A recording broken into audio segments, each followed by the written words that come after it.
Put simply, this is my favourite watch release of 2024. Let's get into it!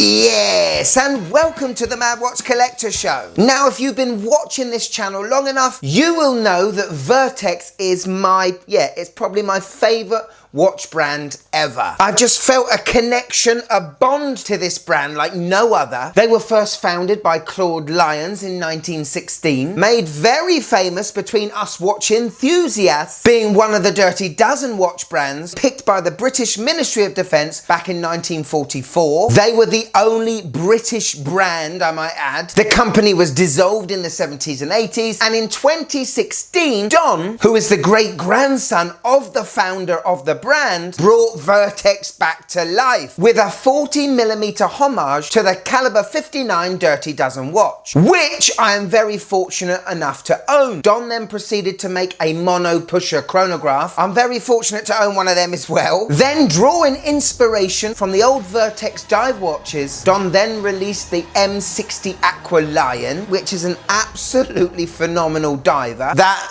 I own as well. And since the 2016 reboot, Vertex have grown from strength to strength, now having their own boutique in London, and Don's been jetting across the world at as many watch shows as possible for you guys to actually get your hands on one of these watches. Now, before I mention the latest release, I have to tell you about the build quality of their watches. They are manufactured in Switzerland, and if I was to tell you the other brands that are made in the same factory, you will then understand the price of them. The reboot of Vertex was never to make a quick buck. The fact that Don is the grandson, a bloodline of the founder, means that every watch Don comes out with is a tribute to the brand of the old days. Every part of the watch is the best of the best. From the sapphire glass to the grade of Lume, the dials, that does come at a price. And it's when you hold these watches, you really do realise it. Trust me, I'm an owner of many Vertex watches, and the quality easily matches the likes of Panerai, Omega, and a ton of watch brands that are in a higher tier price bracket.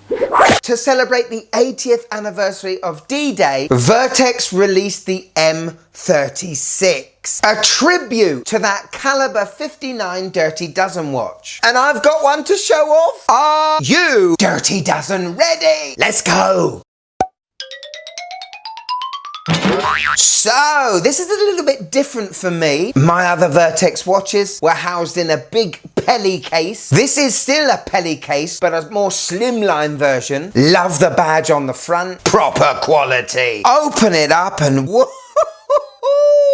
First, let me tell you everything else that's inside this case. You get 3 straps in total. I'll talk about the one it's on in a minute, but you get this beautiful leather NATO style. Very nice. And you get something I haven't seen Vertex do before, a straight end link expandable stainless steel bracelet. I cannot wait to try this on. It might be the one I use the most. And look what else you get. It's Thunderbird 1. Maybe not quite, but it is a phenomenal looking screwdriver, isn't it? Something tells me we're going to be needing a screwdriver. Anyway, let's get the star of the show out, and here it is, the M36. Now, this is a true representation of the size of that Caliber 59 from 1944, which Vertex made 4,500 for the British Army and Navy. Now, I thought this was going to be just a smaller version of the M100 that I own, but it is a completely different character. You can already see the signature Vertex 3-dimensional Superluminova Lume block that have been molded to the shape of the numerals. The box sapphire crystal is absolutely phenomenal. Distorts so well with that railroad minute track. The case is all brushed, barring that little bit of polishing on the side of the bezel that bows out. You get a double dome bow effect with that and the crystal. Perfectly sized crown. That's going to feel brilliant when I operate it. It's funny how making a smaller watch just makes it that little bit more refined looking and makes it more vintage, but I love the curves of the lugs. It's just a perfect feel watch, isn't it? Quick spec check! So 36 millimeters in diameter, 11 millimeters lug to lug, which is pretty darn good considering that this is an automatic movement, and we've got a huge dome double box, whatever, sapphire crystal on this watch. It's got an 18 millimeter lug width and a lug to lug of 46.5 millimeters. The crown at 3 o'clock is screw in, and we also have a screw down case back. And if we have a look at it, we can see the www, which means it's owned by the British MOD, but we won't tell them that. We also have the broad arrow hand on the back, which is also a sign of this is theirs. We've got 2 sets of codes underneath the arrow. The FN stands for fear nothing. Then you have the serial number of the watch. The bottom number used to be the War Office stock number. But what Vertex has done has changed the numbers from 6:30 on the 6th month 1944, which is when Operation Overlord started. Now the strap that this came with is a great canvas sand colour, beautiful hardware that matches the case, sign tang buckle. I actually have one of these for my M100, and from personal experience it is supremely comfortable. Okay, let's look at the face. Dial time. Yes, and everything I want on a dial is here. The matte surface. Yes. The railroad minute track. Yes. The second sub-dial at 6 o'clock. Yes. And take a look at those moulded Lume numerals. They look even better on a smaller dial, don't they? We have Vertex printed just below the 12 and the broad arrow hand. That's quite important because Vertex have actually asked for permission for that broad arrow hand, and they got it because this is a watch that is a tribute to one that was supplied in the British military, whereas this one was supplied to James Bond. How they got away with that, I do not know. We've got the syringe handset, which I do love, and the pinion is like a button. Definitely different to the M100, but a truly magnificent dial. Nothing would make it better. This is why I'm in this hobby. So, let's show off the Lume, shall we? We've got moulded Lume blocks on the numerals, Lume hands, Lume hour plots. Out of 10, let's see how this puppy glows.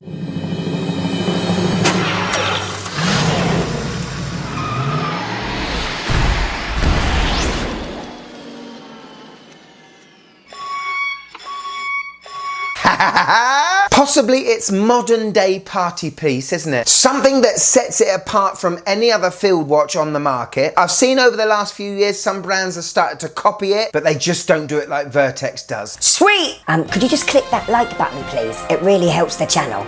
Thank you. Now, powering this watch is a Solita SW260-1. It is an Elaboré grade, so it's the top grade. It has blued screws, a Vertex rotor, a Nivaflex hairspring, sweeps away at 28,800 beats per hour. Now this is again an example of Vertex doing the best for the watch. You can't see the blued screws, you can't see the Vertex rotor, but it's there. And again, if you buy one of these watches, you know that the best has been put into this. Plus you get a 5-year guarantee. Absolutely incredible to operate due to the big grip on that crown with not a date window in sight. Lovely. Hello. On my 6.5-inch wrist, and this is it, isn't it? It's the ultimate field watch for me. It's so legible in the daylight, super legible in the darkness. It truly is a magnificent watch, a fitting tribute to the Caliber 59. Now let's try it on the other straps. Do like it on that leather one, must admit. However, my favorite is definitely this expandable bracelet. I love that straight end link look. And just to note that the Caliber 59 back in 1944 had fixed lugs. Now, for all intents and purposes, these are fixed lugs until you unscrew them at both ends. Something that is a little bit fiddly at first because you get a head screw and a pin, but if you're always using NATO style straps, you're not going to need to take this out.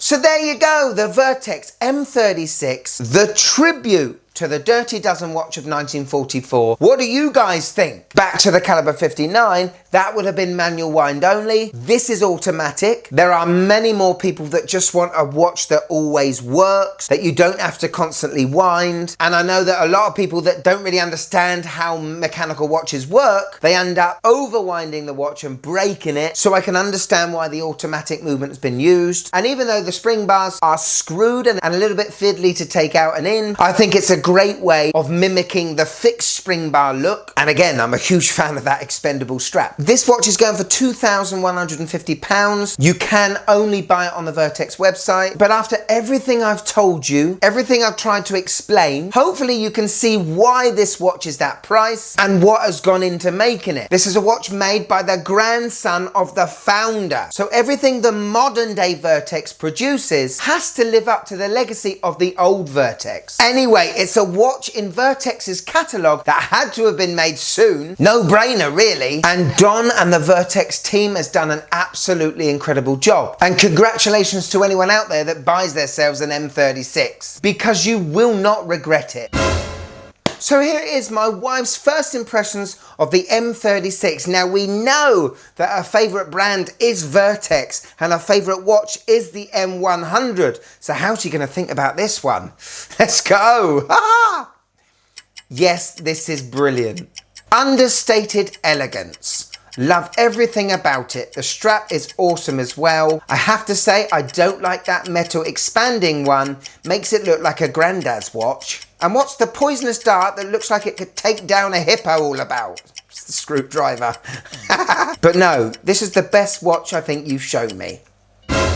Yes, wifey! This is it. This is massive for me because, you know, it means that it means that I can feel good at the end of a show when it doesn't usually happen, you know? So I got to take this in, MWC. Take it in. The wife is feeling good about your watch you're showing her. What a high to finish with, eh? I've said it once and I'll say it again. Vertex are my favourite brand, just above Seiko. Thank you so much for watching till the end. If you want a bit more of the Mad Watch Collector channel, click there, yeah. Sounded like Zippy from Rainbow then, sorry about that. But if I've got you for a few more minutes, why don't you click this one? I don't know why I did that. This one. This is phenomenal. Go on, check it out. It's a watch collection I love that the wife gives her impressions of. Go on, click it. You'll love it. Go on. Do you want to laugh? Go on, click it. Click it.